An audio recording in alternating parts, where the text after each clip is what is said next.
סטיבן פולדר, סטיבן היקר, המייסד והמורה היחיד הבכיר של עמותת תובנה. היום הוא נמצא בעין דור ותובנה חוגגת 30 שנה. יש מורים, יש מתנדבים, יש עשרות אלפי אנשים שעשו את התהליך האישי שלהם וממשיכים להיות שם. וזה הגיע מהזרע ששמו סטיבן פולדר, אז על כך קידה עמוקה. הוא מלמד מזה 30 שנה, בעיקר בישראל וגם בחוץ לארץ, ריטריטים, קורסים ושיעורים שנתיים, ברובם למתרגלים ותיקים, ועשה גם בהכשרת מורים בישראל. סטיבן דוגל בשימוש בדהרמה לקידום השלום בחברה, הוא למד באוניברסיטת אוקספורד ובלונדון, בעל תואר דוקטור לביולוגיה מולקולרית, ונדרש מאוד לדהרמה, ופרסם 14 ספרים אקדמיים ופופולריים בנושא של ריפוי פנימי וחיצוני. סטיבן, בבקשה. Great, תודה, אבי, ותודה של ה-16 שנים גם של המפגשים האלה. בשם חמלה עצמי, אני עובר לאנגלית. בגיל הזה אני לא רוצה מאמץ כל הזמן לדבר ולא שפה אם שלי, אז אני עובר לאנגלית.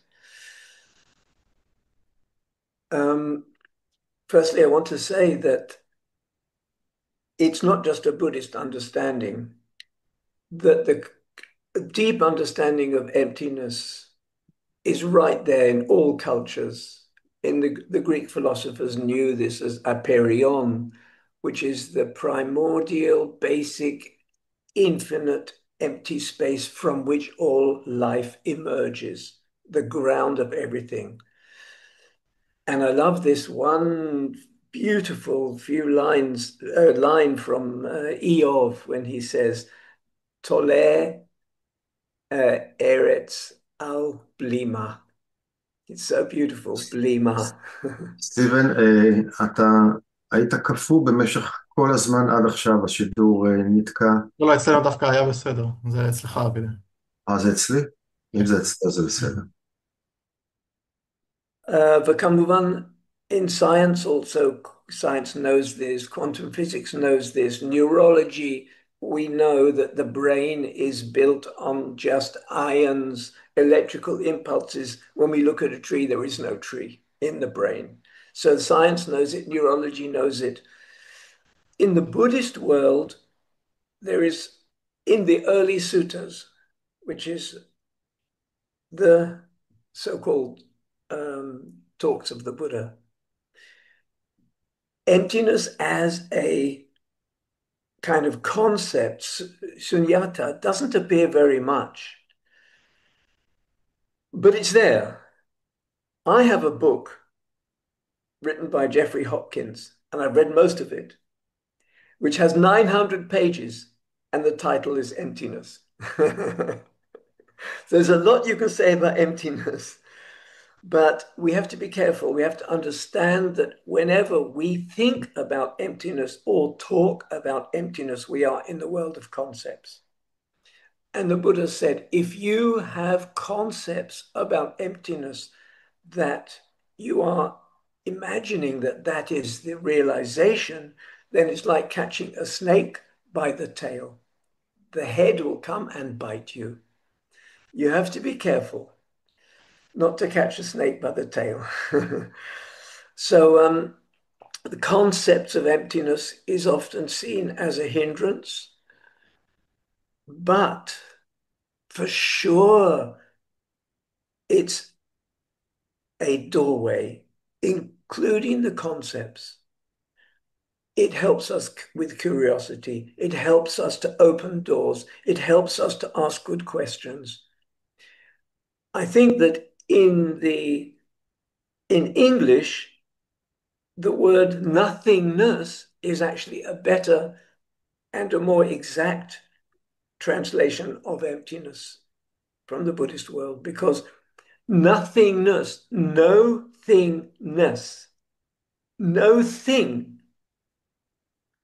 tells us that emptiness is not a state. It's not a condition. It's no thing is there. There's no thingness. And I think any child would agree with that. My world as a child, I understood when I was 7 years old that the world is an agreement. What we know, including this Stephen here, is simply an agreement that I'm conditioned to know. I realized that as a child as well, that this tree is an agreement, which we all say that's a tree, but certainly a dog doesn't think it's a tree. And what is a tree? And certainly I had experiences really quite early, including LSD experiences, which showed me directly that there is no such thing in this universe as a tree. It is an assumption, a condition, a belief, if you like, that the world is like that, but it's not a reality. In my own practice, I've a lot of times been really romantically collected by this idea of emptiness and trying to jump into the abyss, כאילו, לקפוץ בתוך התהום. And again realizing when I'm trying to do that, it's impossible. It's impossible to grasp emptiness. It's impossible to jump into the tehom, the abyss. It's impossible to find emptiness. And every time that I made effort to try and experience emptiness, I got maka, you call it. And I understood instead of that, you just need to relax into it because it's not something at all. You relax into being and there it is. But it's not, you can't find emptiness. And the Buddha, I think the Buddhist teaching on this, which when again and again he was asked about, is there or is there not reality existent? Is there not? He would always answer with a much more dynamic answer, which is that everything is conditional. Paticca samuppada is conditional. Therefore, there isn't a thing because everything is making everything else all the time. So where do you stop and say, here's the limit of Stephen or Avi? Where's the limit? It doesn't really exist. We're constantly in the flow of everything. We can't exist without. Every second we're taking in the world and we're giving out into the world. So where's the Stephen? So it's opening a much more dynamic place of practice, which is a realization of the conditional nature and the total flow and the total unfixability of anything in this world. It's very, very basic in the Buddhist teaching because if you look at how the Buddha described the Eightfold Path, which is the Buddhist teaching, the first right view is basically that. And they're basically texts that say nirvana is impossible if you still believe in me and the world as separate things. I and the world, the self and the world. If you still believe that, basically you're stuck. I mean, you can go a long way, but nirvana itself, the ultimate awakening, you can't, it doesn't work. So let me go into the practice world because I think it's very important to see this and how we practice in order to really kind of live like that because it's a lived experience. So the first thing is practice that we all know. Even in the word of Avi at the beginning, a 5-minute meditation, he used the word kacha. He didn't use the word it is like that. He used the word kacha, the isness of things. So we can actually, our basic practice is not so difficult when we basically practice, for example, mindful awareness. We breathe, for example. But the minute we ask, where is the end of this breath? Where is its limits? Can we find the end of a breath? Well, it's coming, the air is coming from the trees. So we're breathing the trees, or the breath is going into the body. We don't know exactly where it finishes, where the ending of a breath and the beginning of the next. We don't know. So it's really looking carefully will always take us to the unknown where we can't find the limits. There's beautiful text by Nagarjuna where he, for example, talks about walking. And I love this aspect of walking meditation. One step, where does it end? It just begins the next. Where is a step? Where is walking? It's a definition. But where is it? And who's the walker? And where is a step?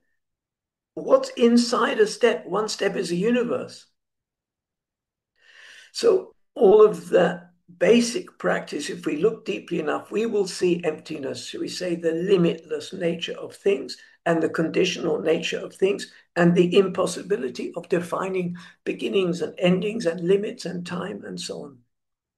And the Buddha said, for example, anicca, the Buddha said that all experiences are like a line drawn on water.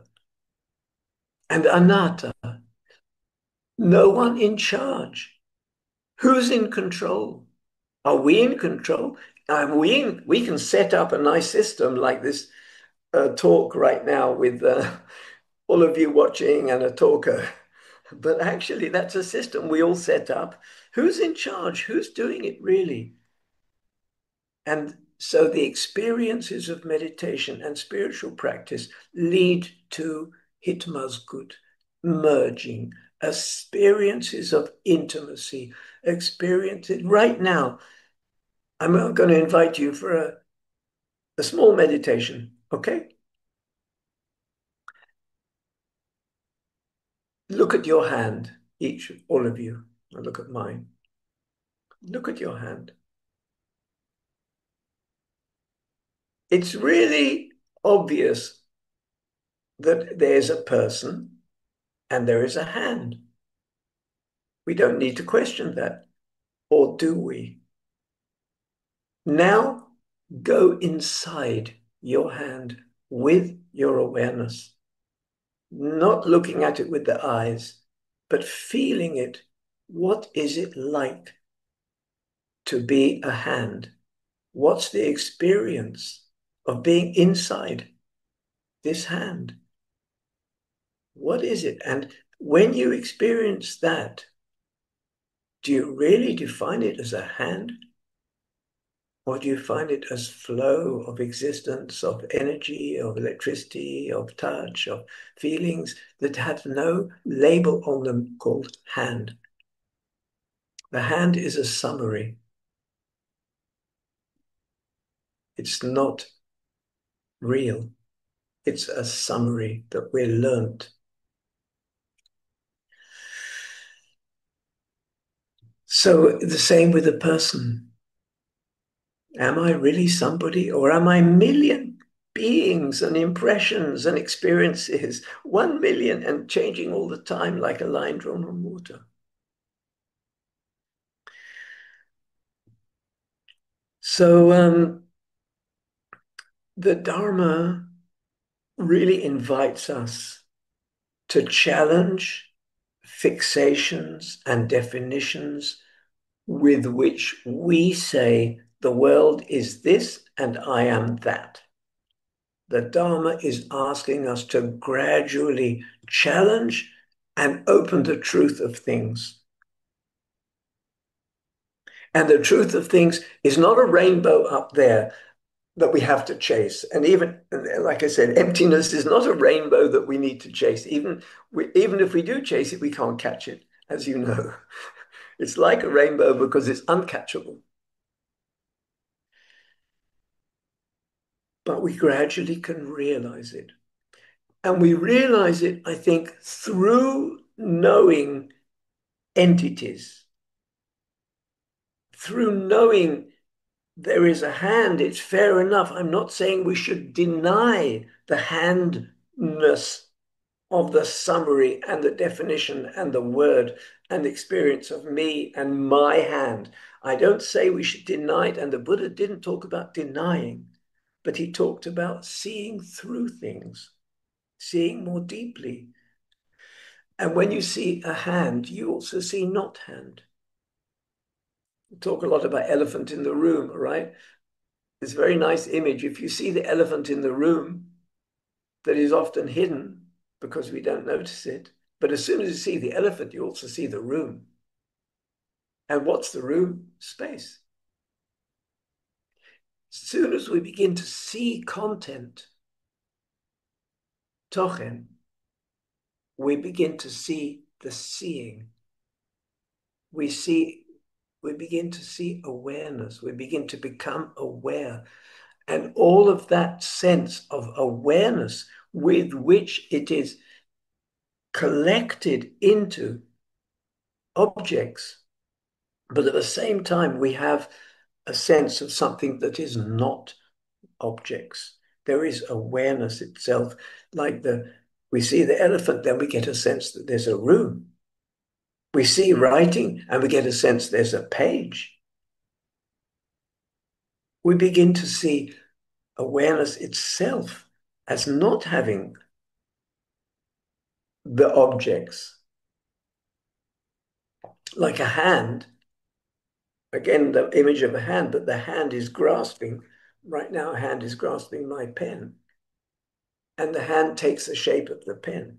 Before it took the shape, it was basically empty. There was nothing in the hand. It was not holding anything, but the hand takes the shape of things. So it's that consciousness is open and infinite and free, and then it takes the shape of things. We need to see that process of how awareness takes the shape and makes the world. And it's a lot of that is about awareness and about questioning. It needs slowly, we begin to realize we are making the world that is apparent. There is no world that we can absolutely know as a thing. It's illusion. And it's not the most sophisticated teaching. It's right there in Paticca part of the basic teaching of the Buddha.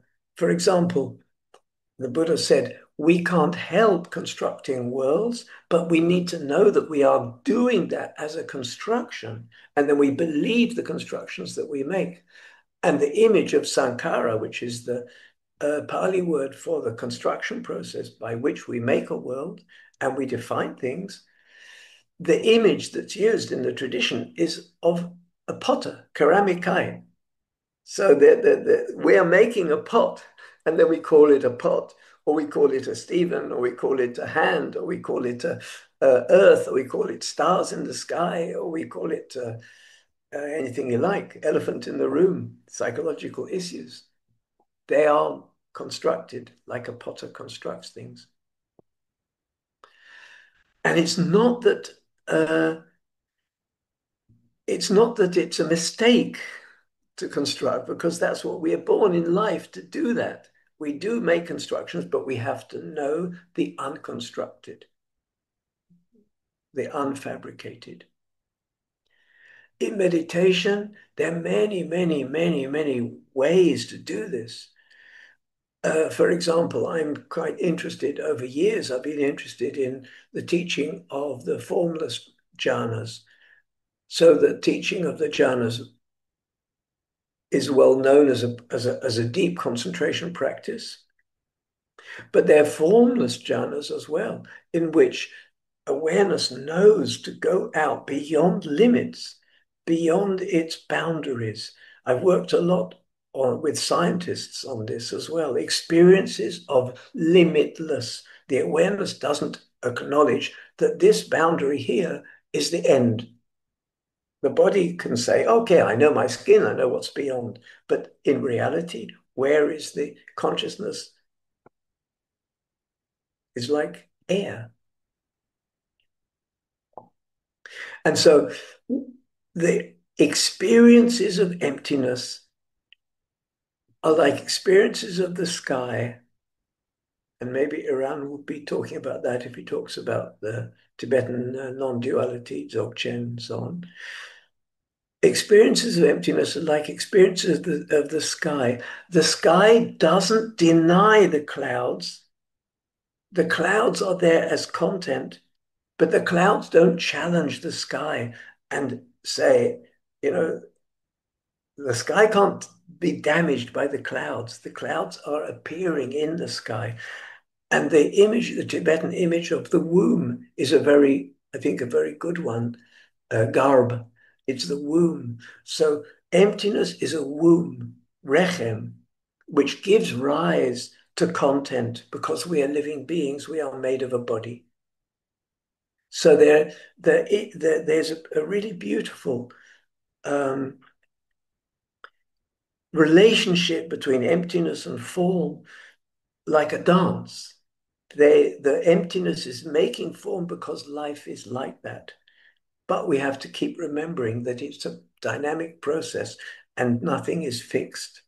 And if we look at objects, they become constantly more dreamlike. When we look at it from that place, less real, more of an illusion. I've written a poem recently, which is just challenging. It's a kind of in the spirit of it, and the Nagarjuna is challenging the limits. And I just want to read one of the two lines from this poem. Where is the other? I've been wanting to know for ages. Show me the limits of us. I just can't find them. They keep moving. So if there are no limits, is there an us? Where is there? Take me to there. Take me somewhere else. It isn't here. God knows where it is. Where is away? I want to throw some rubbish away, but I can't find it. So it's a whole poem based on the question, where is the limit? We have to ask. It's a good question, and we keep questioning, and we will never, in the end, find really the limits. I love the Heart Sutta because it's such a basic sutta in the Mahayana world, which is short and beautiful.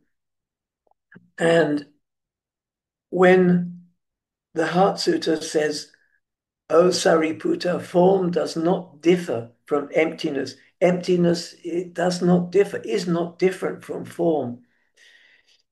Form is emptiness. Emptiness is form. And the same is feelings, perceptions, volitions, consciousness. In other words, all the experiences of a person, they are not different from emptiness, although we're experiencing them as experiences. What the Heart Sutta says is that we can't deny experience as experience.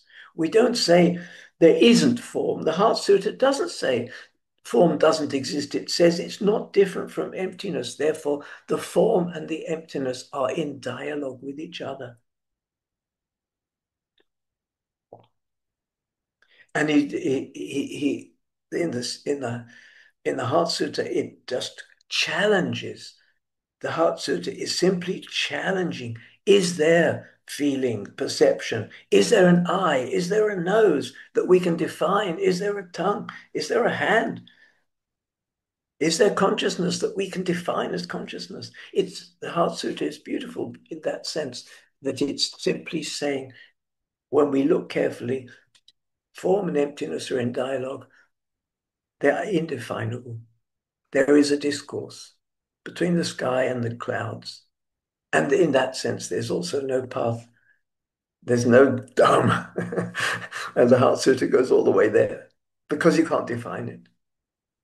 And you can't define a path. Where is it that we're going? So it's kind of very playful. It's very, very playful. So I want to talk a little bit about this in daily life, because I know that in daily life it's a challenge that sometimes it's thought, well, this is all very theoretical and ultimate, but in daily life, it doesn't actually help us very much. And I beg to differ. I've written a new book called Even Bina. It's about me building my house, stone by stone by stone. And it's all about deconstructing the builder. That's the self. As the builder, it constructs the house. So I just want to read one or two small pieces from this. Avi, I'd be happy to know how long I've got. דקה, אבל אנחנו יודעים שזה הכל ריק, אז קח את הזמן לקרוא את ה... Okay, so, okay. What is it that constructs a wall from a random pile of stones, or actually builds a thought from the raw material of primal awareness? It is an intention, and the rest happens accordingly. Reality is a cloud of indeterminacy, uncertainties, you could say, pure potential, and human intention collapses it and forces it to be born as something, such as a wall or a subatomic particle. What we want and what we define makes worlds. We sing the world into existence. But what if there was no intention? Would everything stop? Could the building that I'm building proceed without it? If the human observer went home for lunch, does the subatomic particle return to the womb from which it was born? Could the wall be unmade if all definitions of it stopped? So while building, I tried it. I surrendered out of experience into a timeless, trackless, undefined moment. The touch of stone became just bubbling energy without location. Stone, hand, touch, and the person running it all disappeared as definable things. The wall didn't collapse in a pile of dust, but with this awareness, it stopped to be a knowable object. It became a glorious uncertainty, a sea of possibilities. The word wall didn't make sense anymore. That's a piece from the book, Even Bina, which is in Hebrew, by the way. It's translated to Hebrew, the book, just so that you know. So I just want to finish with a few minutes of someone came to me without knowing I'm going to give this talk on emptiness 3 days ago.